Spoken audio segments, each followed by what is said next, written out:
everyone, and welcome to the Cambridge Arts Open Studios virtual programs. My name is Kirsten Swartz, and I am the Community Arts Administrator for the Cambridge Arts Council. This year, Open Studios is all virtual. We have a website, csartcambridge.com, with the artwork available for sale of over 100 artists. And we have a series of programs that we're partnering with CCTV to put on and share with you, featuring our local Cambridge artists sharing their work. The website, csartcambridge.com, will be up until December 31st, so please make sure to head over there after this program to purchase some lovely local Cambridge artists' work and check out the schedule for upcoming programs in partnership with CCTV. We will have virtual programs either like this one from 12 to 1 at lunchtime on Tuesdays or on Saturdays from 3 to 4 in November and December. And again, you can find the full list of programs and the artists who will be participating in those programs at csartcambridge.com. Today we're featuring artists Schiel, Tanya Hayes Lee, Rani Sarin, and Linda DeHart. And I'm so excited to share these wonderful artists with you and to give them the opportunity to share a bit about their work and their art practice with the arts community and the Cambridge community more broadly. If you have any questions throughout the program, please use the question and answer function in Zoom, and I'll make sure to get the questions to the artists so they can answer your questions. And I want to thank the CCTV team for helping us with this project, as well as my colleagues at the Cambridge Arts Council for supporting this work.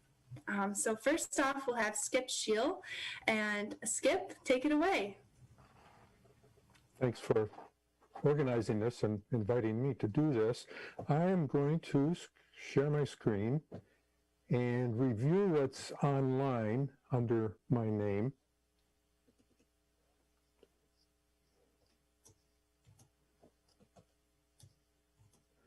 I put up examples of two series that I've been working on.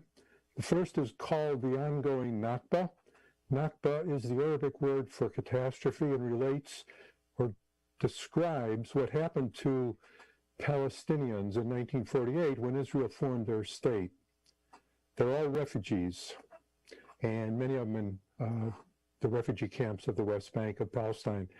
The second set is in sharp contrast and is part of why I can continue making photographs about some difficult subjects. So Gloucester, I retreat there regularly, sometimes for as long as a month, and bring my students there and find it refreshing and renewing.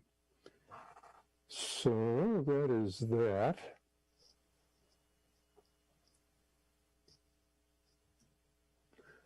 And now I think I have to, can I resume share? Whoop, nope, don't want that. Stop and start again.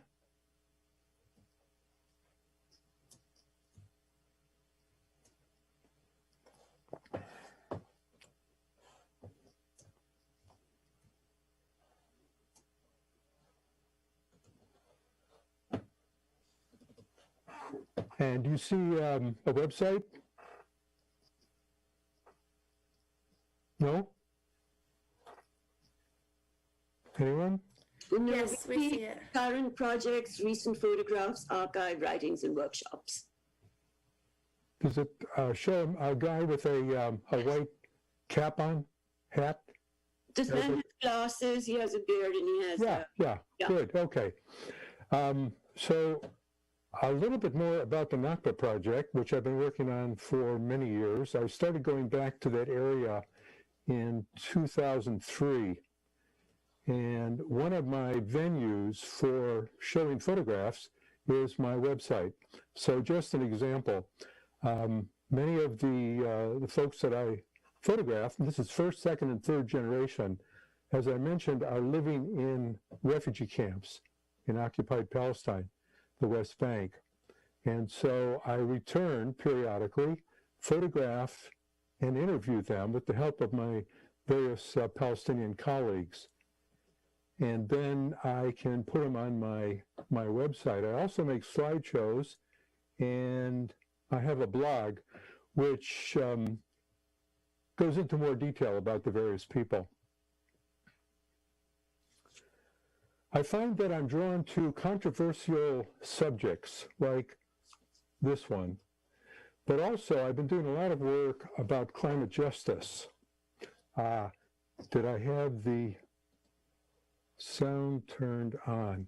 So, for example, I work with with the Extinction Rebellion folks, which is an international organization, and I make videos as well as photographs.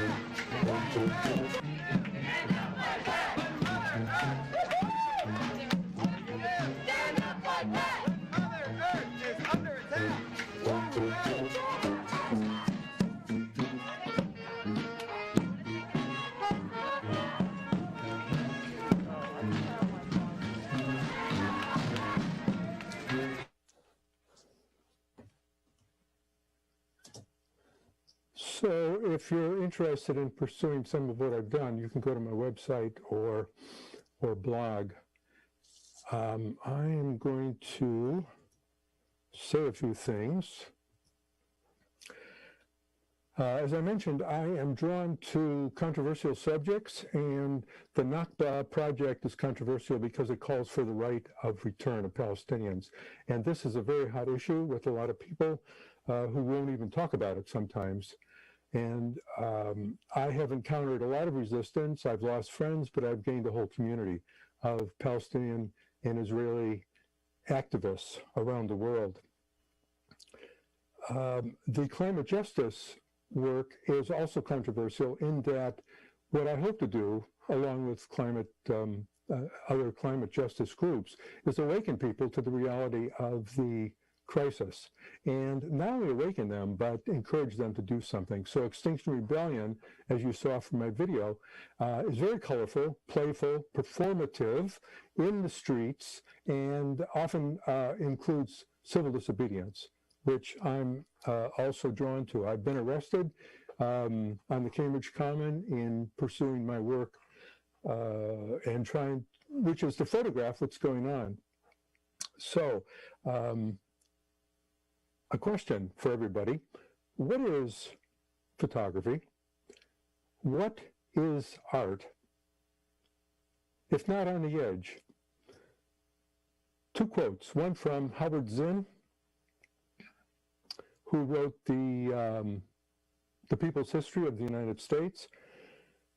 What most of us must be involved in, whether we teach or write, make films, write films, make photographs, make art, act, etc. Whatever we do has to do not only to make people feel good and inspired and at one with other people around them, but also has to educate a new generation to do this very modest thing, change the world. And the second is from Dostoevsky, The Idiot. Beauty will save the world. And for me, it's more of a question than a statement. Oh, is that true, Mr. Dostoevsky? How will beauty save the world? So that is my presentation. That was great. Thank you, Skip. Thank you so much. I wanted to ask you a couple questions while we have time. So I was wondering how your work has changed since the pandemic, how your art practice has changed. Because of all the prior work I did in Palestine, I have a backlog of photographs and interviews, and so I have been working steadily through them. One gift of the pandemic has been to give me time. If not for the pandemic, I would be back in Israel, Palestine, making more photographs, which is a real problem because I need post-production time. Another is to long for and find in the street, in-person activities. And luckily, Extinction Rebellion concentrates on that. It is one of the first organizations locally who went out on the streets. This was in early May, 2 months or so after pandemic hit, and did a shoe-in front of the Boston City Hall. And it was such a joy to be with people and actually photograph. What can a photographer do from Zoom? Thirdly, I am doing a series called Chronicle of My Experience During COVID. And I bike regularly, long bike rides, and I bring my camera, and I photograph or video where beauty seems to save the world, like along the Charles River, or even in Gloucester. I didn't bike to Gloucester. I took the train to Rockport and biked down the coast. And I continue adding to the series, which is on my website, A Chronicle of My Life During COVID. That's great. Thank you so much for sharing. For anyone who's just joining us, this is the Cambridge Arts Open Studios virtual program. We're here with artists Skip Schiel, Rani Sarin, Tanya Hayes Lee, and Linda DeHart. We're hosting this virtual program in partnership with CCTV. And next up, we have Tanya Hayes Lee, who's going to share a bit about her work. So take it away, Tanya. Kirsten, first I want to thank you for all of the work that you put into organizing Open Studios for us this year. It must have been just a massive undertaking, and I really appreciate it. Also, thank you, Skip, for your presentation. It was really interesting. You're doing important and compelling work that really shows in your photographs. Let me see. I am a painter. I've been painting for decades. I live in Cambridge in one of those huge, iconic post-World War I apartment buildings, and I'm very grateful to be in Cambridge, and I'm very grateful to have this particular place. My studio is in my apartment, although it might be more accurate to say my apartment is my studio. Let me just give you a quick glance of what that. This is my living room. Sorry, I'm having trouble figuring out. Wait, this is my living room, which, as you can see, is far more studio than anything else. The painting on the easel is driving me nuts. I just can't get it to work. But fortunately, I do have other paintings that I did get to work, and I would like to show you some of those. Let me share my screen. My screen, thank gods. Except I can't see it. Oh dear. Oh, there we go. Does this look right to everybody? Sort of? Great. So this presentation is particularly for Cambridge Open Studios, which, as people watching, I hope, know, runs through December 31st. And it is an opportunity for artists to not only present their work, but hopefully to make some holiday sales, or at least that's my hope. So this first painting is it's a recent painting. Almost everything I'm going to show you is, almost everything is 2020. This one happens to be 2019, and it's called Day's End. It is 24 by 24. I almost always work in a square format, and 24 by 24, I've done a few 36 by 36, but I don't feel as confident about them. I just don't feel like that size works. I think 24 by 24 might be the biggest I'm going to be comfortable doing. And then I also do the smallest size is 8 by 8s. They're very abstract landscapes. I want to convey a worldview, an emotion, a feeling, more than I am interested in conveying a realistic depiction of what things look like. This is one of a series of 4 of my most recent paintings. It's called Heaven Wept. And this I painted just a few months ago, maybe 2 months ago, and it's very much in response to what's going on in the world right now, which for me at least can sometimes just be utterly overwhelming. This is a 20 by 20 size, which is a size I use a lot, and it's one I feel really comfortable with. This split second is another one in that series. I'm in the process of experimenting with texture, how to get different textures, how to make them work, how to combine them, which, when you're trying to show earth and skies, it becomes a really interesting problem because they really can't have the same texture. It just won't work. This is the third that I still have in that series. It's called Breaking Through. And this I think, well, this and Heaven Wept, I think might be the two most successful of the series. I love having just a little bit of blue sky, bright cobalt blue sky poking through. It for me, it's an indication of hope, which I think we really need right now. And the fourth in the series actually sold like 2 weeks after I painted it, so I'm not showing that right now. This is Interlude 1. It's another 2019 painting.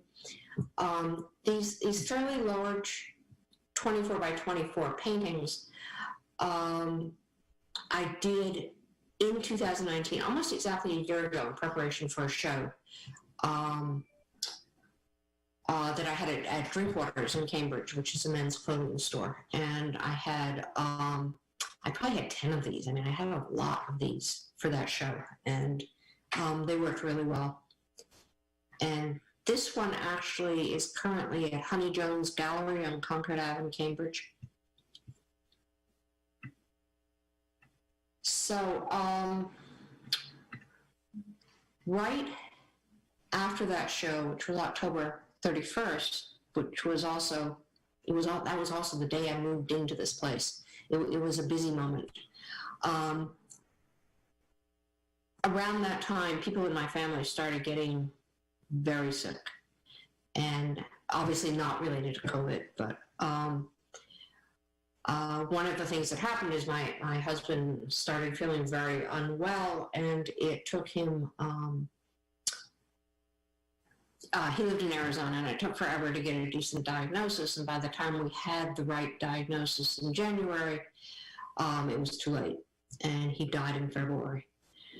And the next three paintings I'm going to show you are called Veil, and they are paintings.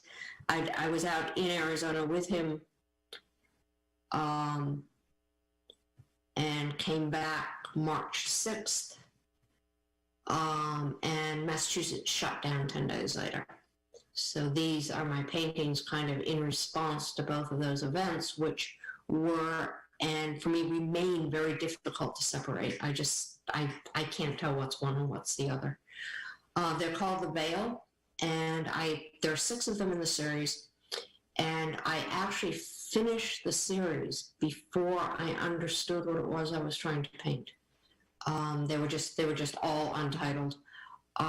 This is another one in the series, and it finally occurred to me that what I was trying to understand was the veil, the boundary between life and death. How do you cross that boundary? Can you cross that boundary? And that is, this is a third painting in the series. That is an issue that still very much occupies my mind. I don't know the answer to the question. So it's almost, I painted the question. And maybe the answer, maybe my answer is in the paintings, but I do not see it yet. So, and these are all on sale on my website. When I got back in March, and everything shut down, I thought that, the whole COVID thing, 2.5 weeks will be good. So I made a reservation for myself to go to Plum Island with Skip. I'm sure you know this, on Cape Ann, to paint for about 2 weeks. And that reservation was for July, and obviously the pandemic was not over, but I decided I really needed to go paint anyway, so I did. And so the next few paintings are from that painting excursion. It was my first experience with plein air painting, which it turned out I really, really liked, although I had not fully understood the challenges of it. You know, you've got the wind, you've got greenheads, you've got where do you put the paint so it doesn't end up first all messed up with sand, and secondly on the ground, which did happen once. And so, but I finally figured out the logistics of it and was able to do maybe 2-hour painting sessions, and I really enjoy that. It is something that I will continue to do. This is a slightly smaller size. It's a 16 by 16, which is a size actually I may end up liking better than the 20 by 20 size. It's an easy size to work with, but it has enough space to say what I want to say, and it's a size that galleries seem to like, which is always a consideration. This next one is called Shipwreck. Again, it's from that same trip. When I went out there, I thought I was going to go paint the beach, and I rented an Airbnb room right on the beach. But it turned out that what was really compelling for me were the marshes. They were just blew my mind every single time, and so that's what I painted. This is another Plum Island painting, which is called Cape Ann Marsh because Plum Island is on Cape Ann. I grew up right near there. I grew up in South Hamilton, so it's a region that is very, very familiar to me. It very much feels like home. And even though I didn't grow up on the ocean, maybe it's because I'm a Pisces, but it's the ocean that really feels like home to me. This is one of my 8x8 paintings, which I just happen to really like. It is at 13 Forest Gallery in Arlington, which about a month ago offered to represent me, and that for me is a really big step, and I'm really pleased about that. And this final painting is again one of the large ones. It's called Nightfall. It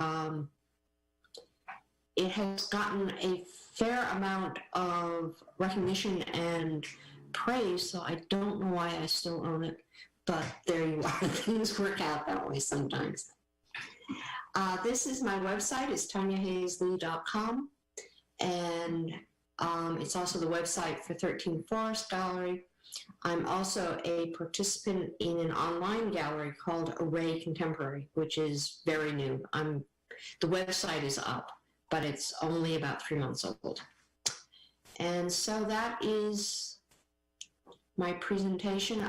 Contact information is on my website. And I thank you very much for your time.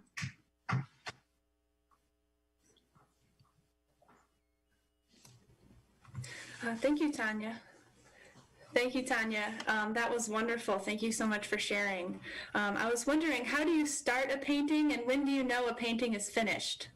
Yeah, the starting a painting question is easier. The other question is, but starting a painting, I travel, well, I used to travel, and I take a lot of photographs. And so generally a painting will start from maybe 2 or 3 photographs that I find particularly compelling.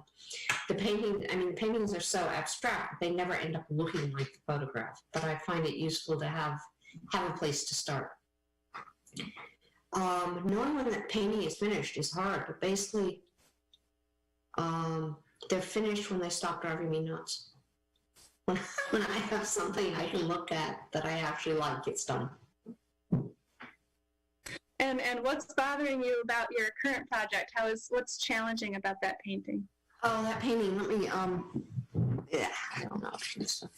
The painting, can you see it? No. Tip it down a little bit. There it is. Okay. So the painting, basically, it looks like it exists on 2 different planets. There's the sky and there's the land, and they just don't, to my mind,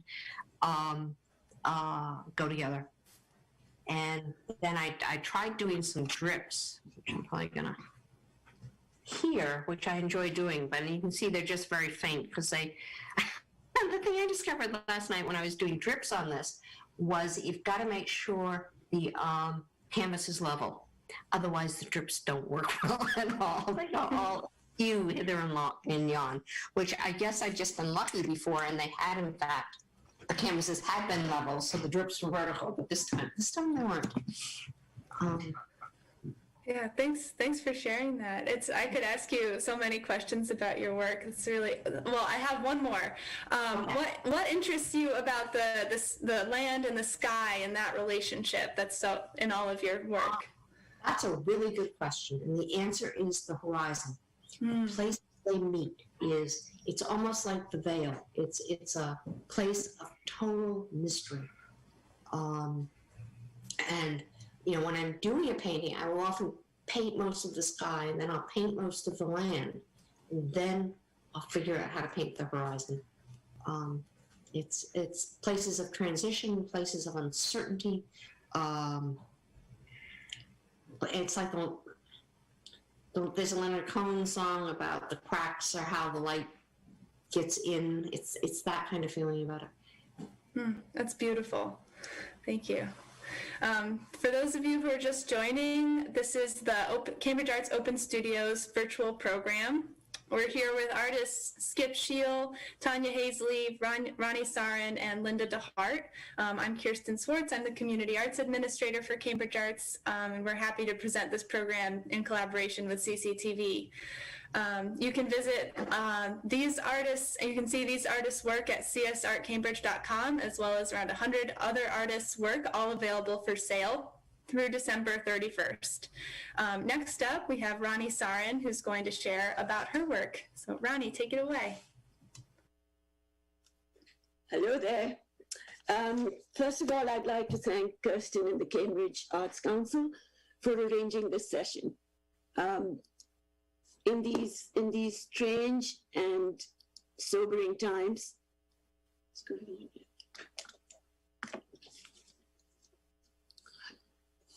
sorry, I'm trying to get my Zoom going.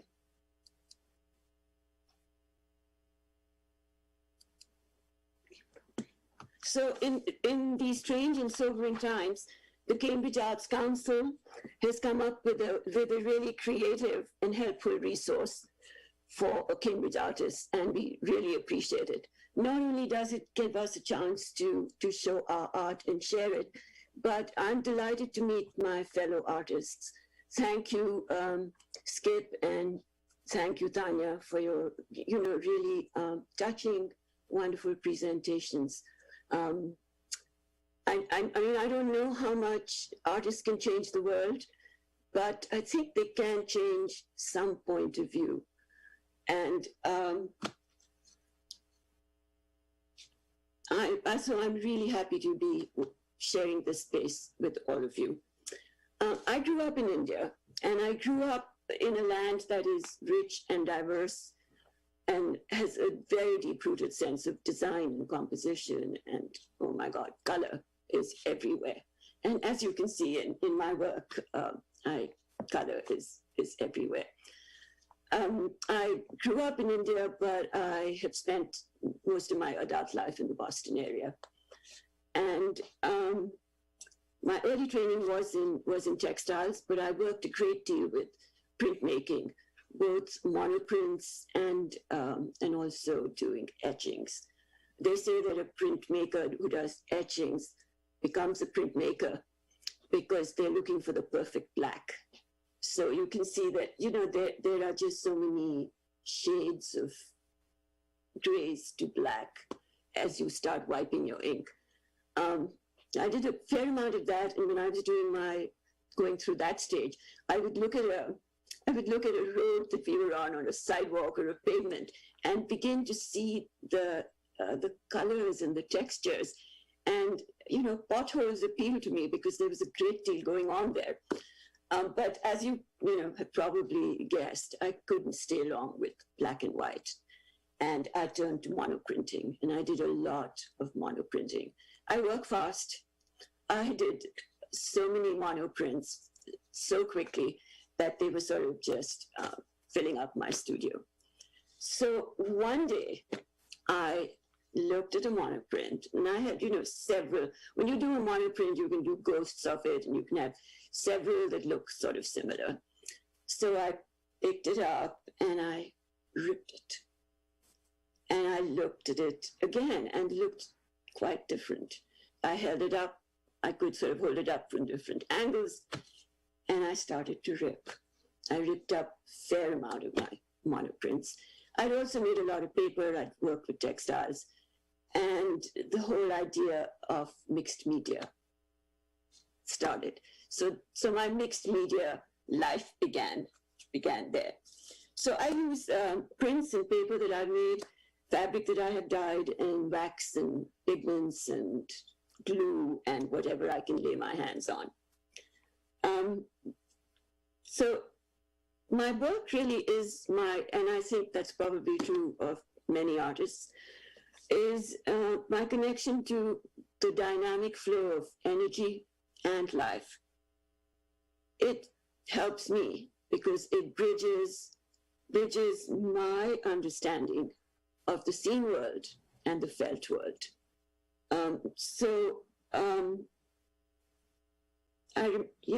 And that's what my work, I guess. My work is also about the passing of time, I guess. I use work, as I told you, I rip up my images and I look at my old work. And so I use prints, work that I might have done years ago, and then I juxtapose them with something that I might have done very recently. And that sense of that mood of what I might have been in when I did something 15, 20 years ago, and what I am feeling today about the same work, somehow creates a fresh, new, dynamic image.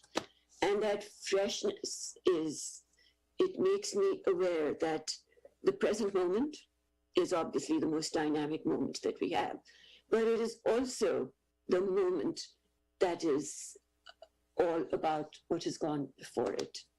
And I remember making a print, and somebody asked me, how long did it take you to do this?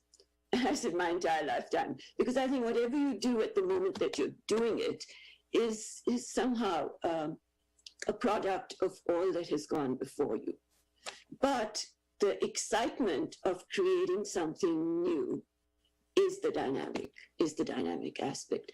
And the excitement of being able to see something new in something that you have done before. I mean, I would encourage, you can't go around. Maybe you could, rip some of the old photographs, Skip, and do a collage and see what happens. Tanya, I don't think you can rip yours, but there is something, something really liberating about you. I couldn't do it to anybody else's work, but I can do it to my own work. So it is like paying homage to the past and the present. And I guess in the end, my work explores the underlying harmony. In a seemingly disparate world, the world does seem disparate more than ever right now. But being the eternal optimist that I am, I dig deep. If you dig deeper, you do find the underlying harmony. And I guess that is what I try and create in the work that I do. Sometimes it looks fairly chaotic, but so does the world. And so I have, there, as all of you, there are many artists whose work I really admire. And my way of paying homage to them is to remember them and imitate them slightly. So this first image that you see, I guess this is the one that you're seeing, I don't know if any of you like Hockney or know his work, but this is homage to Hockney. Hockney went through the period of being in LA and doing a lot of swimming pools, etc. But then he also did a lot of landscapes when he went back home. And this is, I mean, I am truly attracted to the horizon as well, Tanya. And truly, the sky is all important. And nature and landscape continue to be constant inspirations. The next one, this one is an homage to Keith Haring. You may see it, you may not see it, but again, I am a great admirer of Keith Haring's work.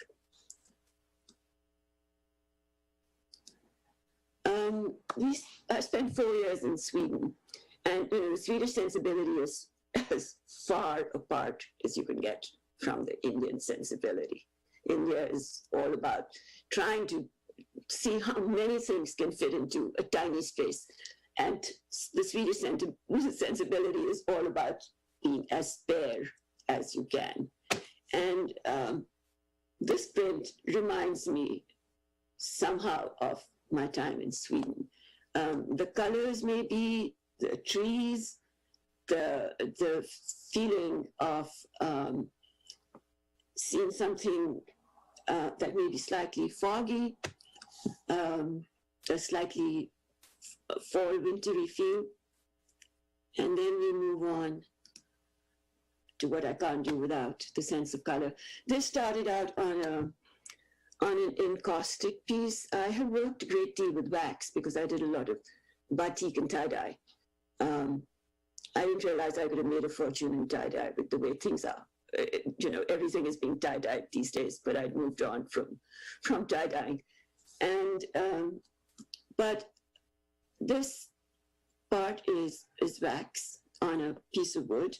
And at the very edge here, you see a piece of fabric. I can't get away from fabric. And so some of my designs, I think, are things that I might have worked on if I had continued to be a textile designer. And I sort of just, that's part of my being, I guess. So I have to just accept it. I remember being really afraid of painting because I was a printmaker and a textile person. So, when you see and Tanya, you do this all the time, you see a white or a blank piece of canvas, and that beginning is not easy. And as a printmaker, there is not that sense. You do something on a plate or you do something, and then you run it through the press. And then when you pull up your print, there's that moment of magic and there's that moment of surprise. But thanks to my mixed media work, I have now started to paint.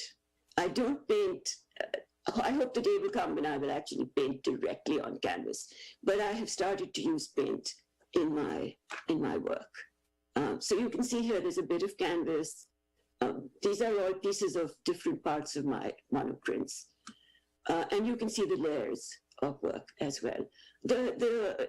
Tanya, you said the horizon appeals to you as it does to me. But I think for a printmaker maybe, and maybe for a person who works with collage, edges are crucial, and edges are very exciting. And so the edge of a work, and also how far does the edge go, and where does the edge end? I guess it's all about composition and. So edges become important, and here you can see there are several edges. The next one is this is sort of like much more like a textile thing. I used a stencil here that I made, and these are trees again, but in a much more Indian context. I've traveled a fair amount, and when we were in Tuscany, there was something about a golden light, and this is a collage again. They're all my own monoprints that have been drawn and rearranged, and this is Tuscany as far as I'm concerned. The interesting thing about working with one's own work and tearing it and doing it again, I always think of regeneration. So it is like something, it has come alive again. So that's, again, an ongoing theme in my work. This piece is, again, it has fabric, it has my monoprints, and I think this perhaps may be the most abstract of the pieces that I have shown. And with a piece like this, I often feel it kind of made itself. I wasn't sure where it was taking me, but it seemed to take me to that sense I have of something ancient, of, I've done a lot of traveling, as I said, and a great deal of travel in India as well. And you can't get away from when you go to see architecture in India, you often go to old temples. I don't go to a temple just to pray. I can pray anywhere, wherever I am. But I go to the temple to see the architecture and also get a feel and a connection with people who've, been to these places with reverence. And this somehow reminds me of a temple visit for, I am not sure what reason. This one is, again, it has prints, it has layers, it has paint. I also remember the moment I discovered gesso. I don't know how many of you use gesso, but gesso kind of changed my life as well, as did the ripping. Those are the works that I have, and I just want to say something about these times of, oh yeah, I do want to answer your question, Kirsten, that you asked Tanya about when is the work done, finished. As far as I'm concerned, it's finished when it's out of my reach, because I have been known to take out, and with my husband's help, take out a print from a framed piece and tear it, rip it, and work on it again. So my work is done when it's totally out of my reach. Happily when it's sold, much more happily when it's sold, but otherwise, when I can't reach it anymore. So yeah, the question of when is the work done and how does one begin a work, I think is something that we all deal with. And that's my presentation. That's great. Thank you, Ronnie. Yeah, if you could just exit the screen share. How do I do that? It should be up at the top. Stop share. Okay. There you go. Thank you so much, Ronnie, for sharing. For those of you who are just joining, this is the Cambridge Arts Open Studios program. These are virtual programs that we're holding in conjunction with our online art marketplace, which is at csartcambridge.com. And today we have artists Schiel, Tanya Hayes Lee, Rani Sarin, and Linda DeHart joining us, and we're so happy to have you here with us today. We've had some great presentations and conversation, and next up, last but not least, we have Linda DeHart. So Linda, please take it away.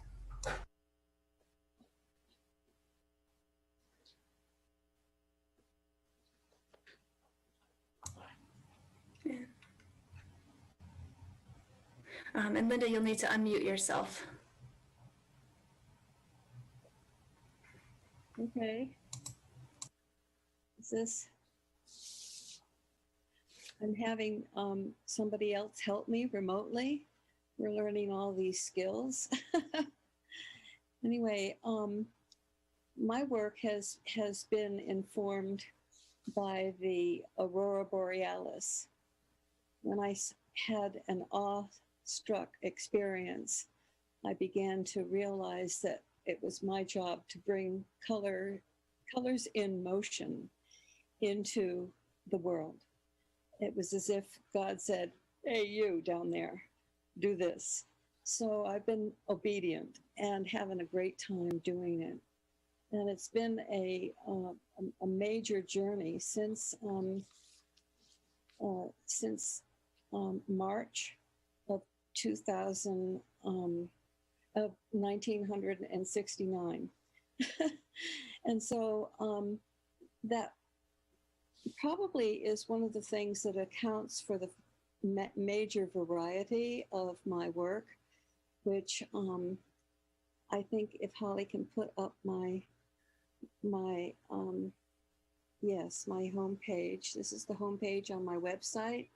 So I have a lot of different things that have been informed, as I say, by the Aurora Borealis.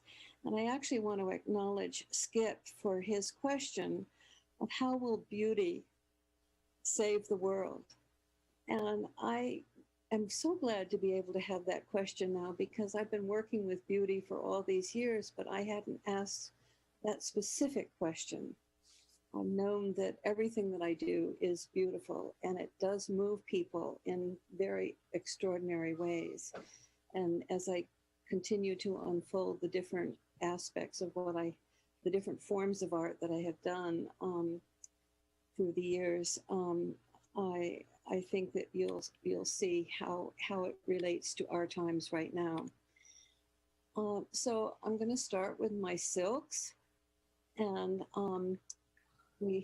I have silk scarves and little silk purses, and I don't know if there's on the Cambridge Arts website, I have you can see a fuller range of this.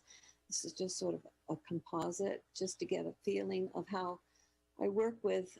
I less work with edges, interestingly. I work with moving, blurring the edges between things. And that's my fascination of how colors relate to each other when the edges are actually blurred. And so, and my silk ensembles are for wonderful special occasions, or the silk scarves are for our special time together when we feel ourselves moving through time and space, and we feel these wonderful colors on our bodies. And that's a personal experience. And then, of course, a gifting experience is the little silk purses that hold treasures. And then I have, Holly, the next slide. So I also have worked with Applique Tapestries. My background was a fashion designer, and then I went off the body onto objects outside of the body. And these are very contemporary, spacious experiences in people's environments. And so I have a whole collection of Applique Tapestries. And the next slide, Holly. And then I've also, through my doing the Applique Tapestries, I got stuck with those had edges. And as I said before, I don't want to have edges. So what I did is I decided, how can I work with an art form that can give me feathered edges? So I started using fiber in the form of paper pulp to create these handmade paper sculptures, of which I love to float in clear plexiglass boxes. They're dimensional, and they can be used in many different kinds of settings. And I love the way the light comes through. So I work with the environment, and I expand beyond the object into a more inclusive way of relating to art. Next slide, Holly. And then I have been working with I did an installation of 1,000 watercolors called A Long Walk in Beauty. And I that's an installation, still looking for a place to land. And I'll come back to that idea in a minute. But when I recognized that I love to work in series, I like to think things to have relationships. And so I started doing these compositions of 5. So I painted them as a series, and they are each individual. They're 4 inches by 6 inches, and they're in white fine line frames. And they are, it's a wonderful experience to have both the spatial relationship of one object to another, but also how it relates in the environment is quite special. Next slide. And then, of course, these are cropped in here, but I think on the Cambridge Arts website we'll have the larger pictures. I use watercolors, but I have innovated with them. I work with, I don't use them from the point of view of the traditional form of working with watercolors. I use it as a medium of color that I can move. And as you can see, where are the edges and what do they look like, and how they relate to each other, and what happens when one color moves into another. And so again, it's all abstract and it's feeling, and I consider my work extremely spiritual. So it comes from a spaciousness inside myself. And so it's an invitation for people to find that spaciousness within themselves. Next slide, Holly. So this is the combination of Aurora Borealis and my tribute to Aurora Borealis as I move color into the world. Next slide. So that is the lead into my business. One of my business forms is called Colors in Motion, where my artwork is always in motion. And it's a digital form. It comes up on screens. And so colorsinmotion.com is our website. I have a team, a wonderful team, of which Holly is one of them. And we create ambiance for environments. And sometimes we call these audiovisual meditations. We also have begun this year, as a result of COVID, we have created what we call a practice group, so that we have the people have the opportunity to come together once a month on a Monday night. It's free, and to use one of our touchstones, one of our Colors in Motion touchstones. That's like an episode or a one work of art that lasts from anywhere from 20 minutes to a half an hour. And so we use the focus of one of these works of art, which we call a touchstone. As a touchstone means that it touches us and brings us back to our center. And so I'm just letting you know that the next slide, Holly, I think is and the next slide with the website and the different websites.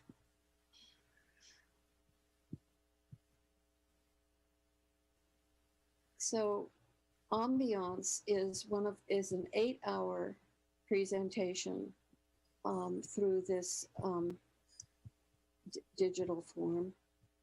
And on colorsinmotion.com, one can go to that site and subscribe to it or enjoy the free ones that we have on there. And so this is just a little bit of the motion, and we can go out on that. When we're talking about beauty, can beauty save the world? I'm going to look at that more. Thank you. It's been fun. I really appreciate this.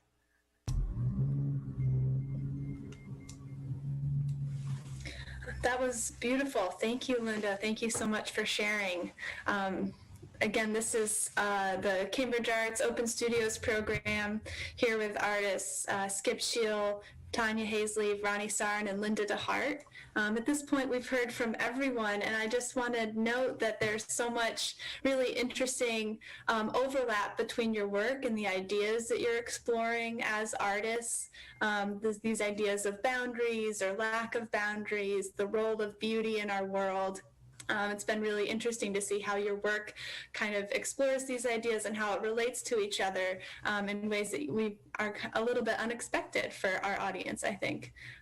We had a question or an observation for Rani from the audience.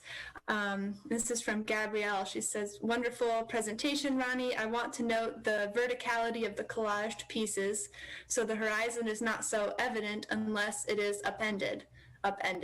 Again, love seeing all this work." So I just wanted to share that with you, Rani. Thank you, Gabby. And we had an earlier question for Tanya, which was about the boundaries, which I think you spoke to earlier. So I just wanted to share that we've had some really great questions and comments from the audience. So thank you all for participating.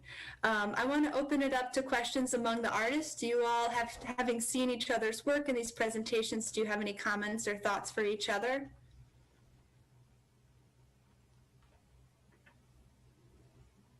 I can only say that I've really enjoyed seeing everybody's work, and I will reiterate that it is great what you guys are doing at Cambridge Arts Council, because you are not just opening it up to other people, but you're opening it up amongst ourselves. And I hope you can continue to have more of these discussions with other artists.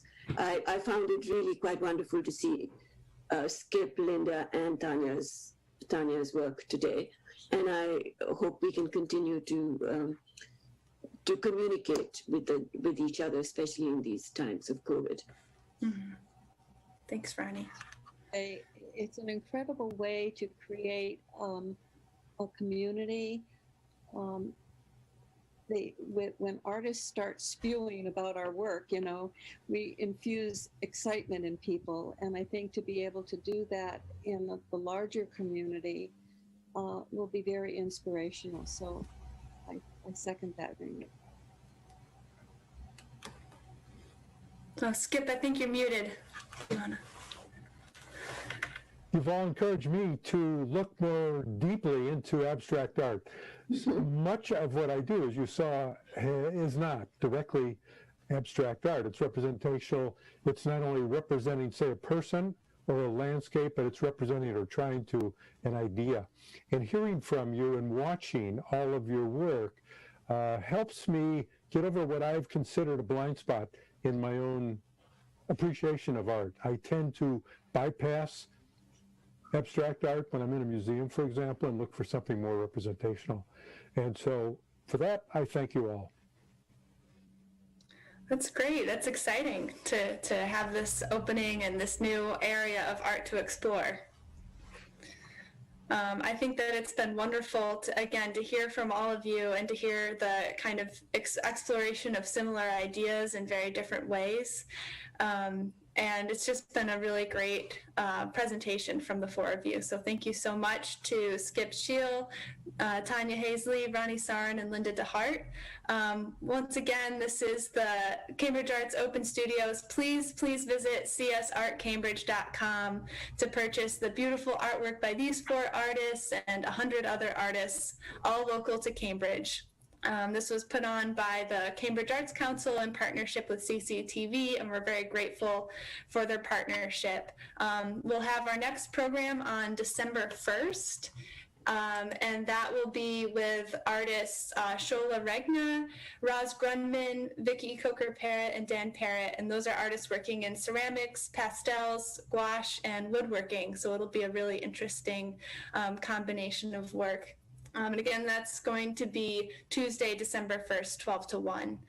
So thank you all again for joining us, and we hope to see you on December 1st. Take care. Thank you, Kirsten. Thank you, Kirsten.